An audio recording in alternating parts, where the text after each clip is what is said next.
If you need to track me like I'm a child, then you should find somewhere else to live, she said, loud enough that the neighbor's TV went quiet through the thin wall. I nodded once and said, all right. 3 days later, she came back from her weekend and found an empty apartment, a file folder on the counter, and one sentence she couldn't argue with. The dumb part is that on paper, we were solid. We met 2 years ago at a charity 5K in Roanoke, Virginia. I was there because my bank sponsored it and my boss made it a team-building thing. Brianna was there because she worked the check-in table for her fitness studio, all bright smiles and high energy, calling everyone friend like she meant it. I'm Miles. I do risk analysis for a regional bank. I like schedules, receipts, and knowing what's coming next. Brianna did social media and event planning for a boutique fitness studio. She lived off vibes and last-minute plans. She could talk to anyone. I used to think that was a superpower. When we started dating, it felt like we balanced each other. She pulled me out into the world. I kept her from floating away. Then we moved in together, and the balance got expensive. The place was a creaky upstairs unit in an old duplex near Grandin. The lease was in my name because Brianna said her credit was in a weird spot from a past roommate situation, and it would be easier if I just handled it. I believed her. I paid the deposit, set up utilities, and covered most of the furniture because she had stuff, which turned out to be mostly throw pillows and candles. Sacrifice number 1. I stopped taking overtime shifts and used my vacation days to help her with events, loading folding tables, hanging banners, standing around while influencers took photos of protein donuts. Sacrifice number 2. I cut back on seeing my friends. Brianna didn't demand it outright, but every time I tried to do my thing, there was a dramatic sigh and a "I just miss you" that came with a whole guilt package. Sacrifice number 3. I became the default payer. Rent, power, Wi-Fi, groceries. Brianna always had a reason. My check was smaller. They messed up my hours. I had to buy content props. My car insurance hit. It was always something. I didn't keep score at first. I told myself relationships weren't spreadsheets. But I still noticed the numbers. And I noticed her keys. She had this little brass compass keychain on them. I gave it to her after our first road trip together. It wasn't romantic in a movie way. We'd gotten lost on a back road because her phone died, and we ended up at a gas station where the cashier sold cheap souvenirs. She picked up the compass and joked, "In case you ever lose me." I bought it, she laughed, and then she actually kept it. It started as a cute thing. Later, it started to feel like an inside joke I wasn't in on. Here's the thing, Brianna loved going out. I didn't mind her being social. I liked that she had friends. I liked that she had a life. What I didn't like was the way she turned social into unaccountable. She'd say she was going to dinner and come home at 2 a.m. She'd say she was doing content planning and disappear for hours with her phone on silent. If I asked questions, she'd act like I'd accused her of a crime. I tried to be normal about it. I really did. Then came the weekend trip. It started as her casually mentioning, while she was folding workout sets into a suitcase, that she was going to Asheville for a wellness weekend with people from the studio. 2 nights, workshops, a hike, photos, recharge. I remember standing in the doorway with a laundry basket, watching her pack like she was about to launch a new life. Her keys were on the bed, compass keychain catching the light every time the mattress shifted. "Who's going?" I asked. She didn't look up, just the crew, Tasha, me, some clients. "Tasha Nguyen," I said. Tasha was her loud best friend who always had a new story and a new opinion. "Yeah," Brianna said, "and a couple other girls." "That's it?" I asked, trying to keep my voice casual. Brianna finally glanced at me, eyes flat. "Why?" "I'm just asking," I said. "You didn't mention it before, and Asheville is a trip." She zipped a pouch with enough force to make the zipper whine. "It's 2 nights, I'm allowed." "I didn't say you weren't," I said. "I just want to understand the plan." That was the wrong sentence. She straightened up, holding a sports bra like it was evidence. "You always do this. You act calm, but it's always an interview." "I'm not interviewing you," I said. "I'm asking what the plan is." "Because you don't trust me," she snapped. I paused. "Bri, if you tell me what's going on, I won't have to guess." She laughed once sharp. "Listen to yourself. Guess. This is exactly what I mean." I wish that was the worst part. It was. She stepped closer, lowering her voice like she was delivering a final verdict. If you need to track me like I'm a child, then you should find somewhere else to live, she said. I'm not shrinking my life because you can't handle a weekend. That was her nuclear line. Not let's talk, not this hurts me, just adapt or disappear. I looked at her for a second because I wanted to say something smart, something that would defend me without escalating it. But what came out was simple. All right, I said. And I walked into the kitchen like my body knew what my brain hadn't admitted yet.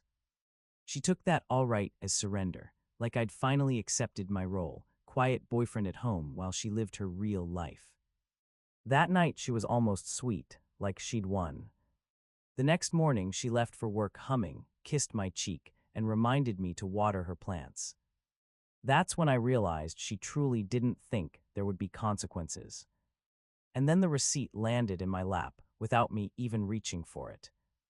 Brianna had this iPad she used for work posts. Sometimes she'd bring it home and leave it on the kitchen counter charging. She'd get notifications on it because everything was synced. I didn't touch her stuff. I didn't dig. I didn't need to. I was making coffee when the iPad lit up and buzzed. Bright screen, big banner across the top.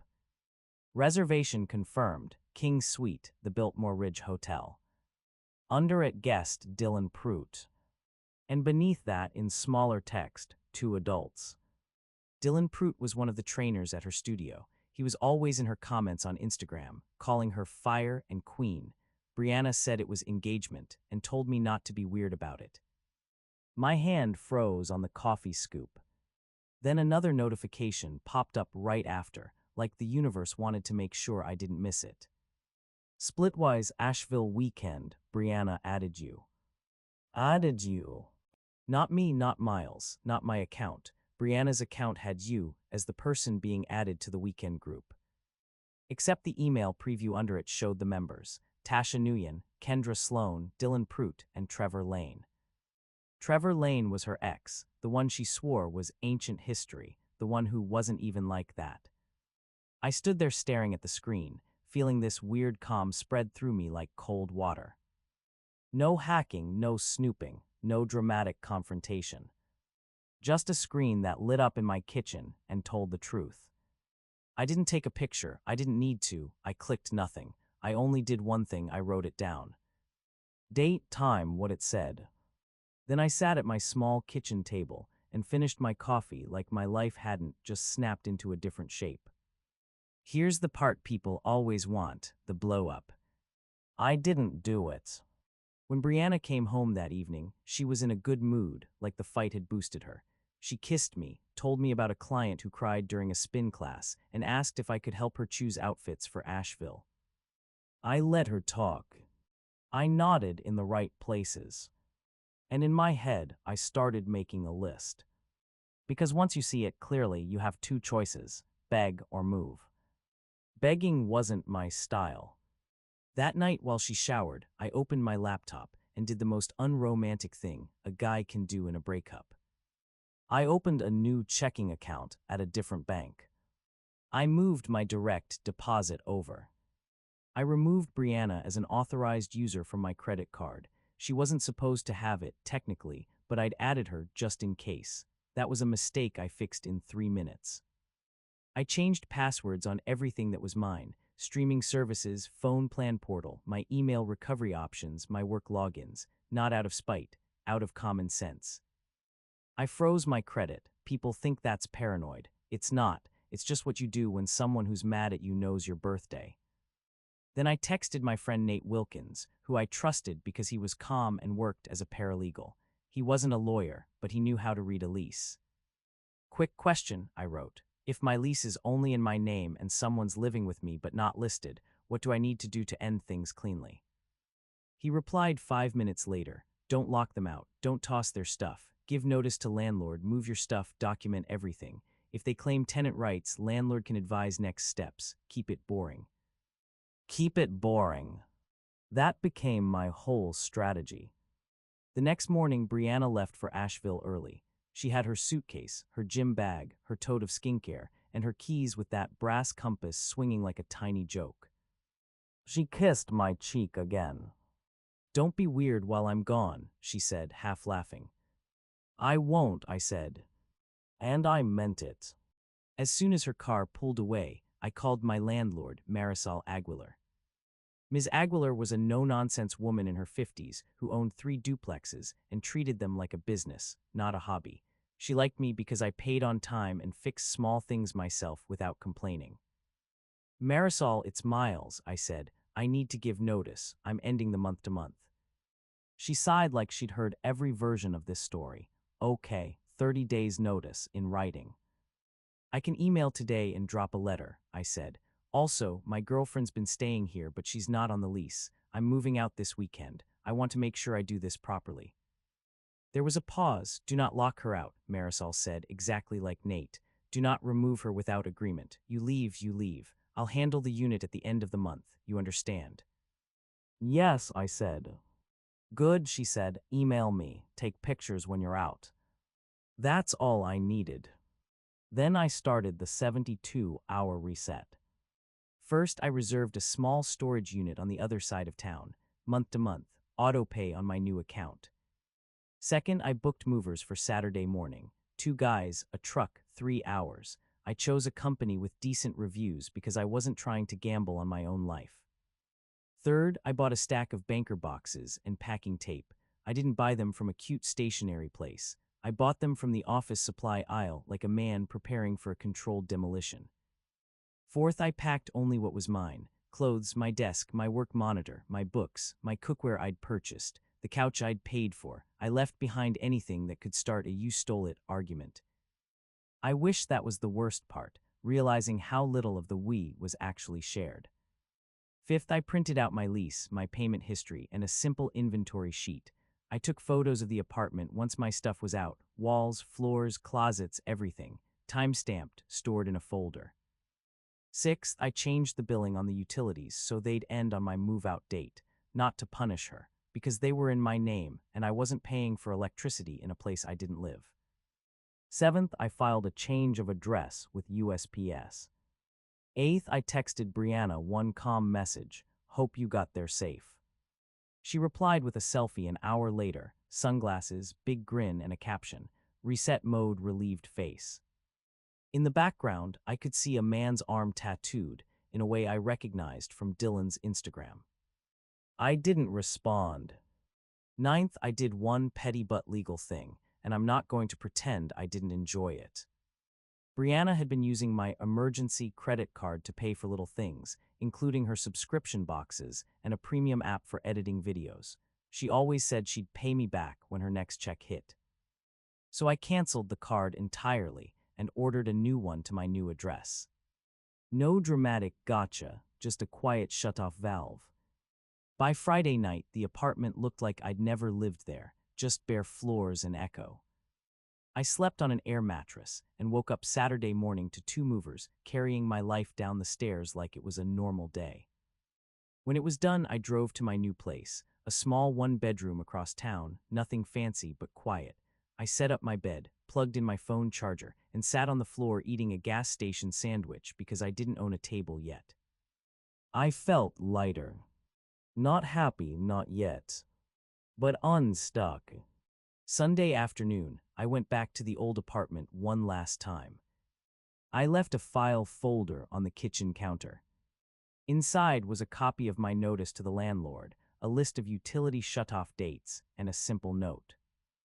8 words. You wanted freedom. I cleared the space. I placed the note on top, weighted down by her brass compass keychain. Not stolen, not kept, not used as leverage. Returned. Then I locked the door behind me, because I still had a key, and slid it through the mail slot like a final punctuation mark. Brianna got back Monday evening. I know because my phone started vibrating like it was possessed. First call, I let it ring. Second call. Then texts one after another. Miles, where are you? This isn't funny. I swear to God. Then the spiral hit fast, like watching weather roll in. Deny, did you go to your mom's? Call me. Anger, so you're really doing this, after everything. Guilt, I've been so stressed lately, and you know that. Bargain, we can talk tonight, just come back. Rage, if you took any of my stuff, I'm calling the police. I didn't answer. I waited until the messages slowed, then I sent one text. I moved out, folder on the counter explains utilities and notice. If you need to pick up anything of mine, you can email me. That was it. 10 minutes later, my phone rang again, this time from Tasha Nguyen. I didn't pick up. She left a voicemail anyway. Her voice was loud even through the speaker. You are so pathetic, Miles. You couldn't even talk to her. You just ran away. She's crying. She's freaking out. You're punishing her because she has friends. Call her back and be a man. I deleted it.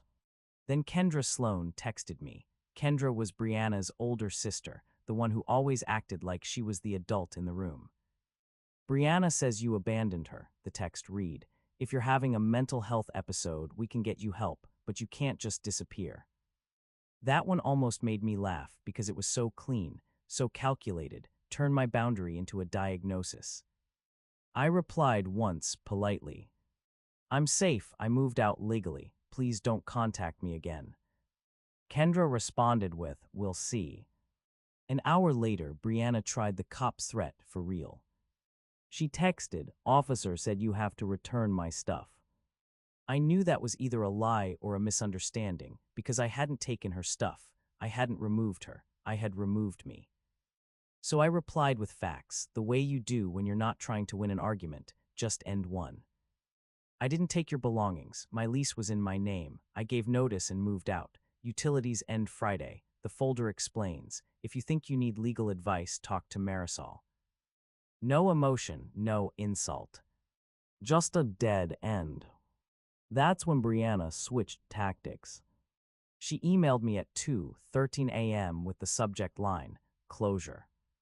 The email was long. It went back and forth between blaming me and pleading with me. She accused me of being controlling. She accused me of being cold. She said she never cheated, then said it wouldn't matter if she did because we weren't doing well anyway, then said she missed my laugh, then said I was ruining her life. She included one line that told on herself without realizing it. I can't believe you did this over a hotel booking you weren't even supposed to see. I stared at that sentence for a full minute. Because there it was, the receipt, the confirmation, the part she couldn't explain away.